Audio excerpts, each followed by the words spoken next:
business gye ndimu enkulu esooka ntunda mazima ebi era kyannaku gisobola nakuja nerimba nti nze nsinga okuzimba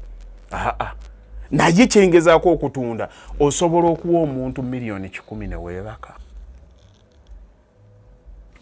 nzazi kuwadde ne weebaka nti mpadde hali tekibangawo oli takirabanga anti nange kibanga can you build a profile esobola okuteekawo security eyo ngambe wampadde sente ni muku promote nze oyo tajja nakujja mbote basobola kati nkubuulyeko ekintu kimu Alan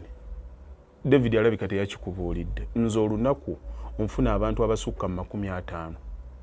abaagala okubazimbira nenyinza okumalanga wiiki nga sinaba kulondamu muntu gwe ngenda kukolera nkiwe ndowooza yakigambye nti akuvetinga kampani ki gyogenda giwa mulimu nekuvetinga gwe ngenda okukolera anti kyenkugambye nti situunda kuzimba ntunda reputation client omubi akuttira reputation era ekimbangaziza okubeerawo si kuli sente nti ngikwata kati bodda kubiri bye bakusomesa client azze kwata sente wogenda okufunira agenda okukolamu ka video namwa sente zange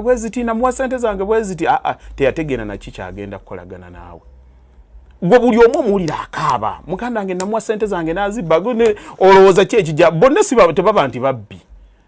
oli ayagala kutambuzanga munne genda onchekingira kino genda okole kino nga tamuwanga wadde omutwalo naye nga amwesize ne miliyoni aga tamuwadde wadde transport amutwala bakola batya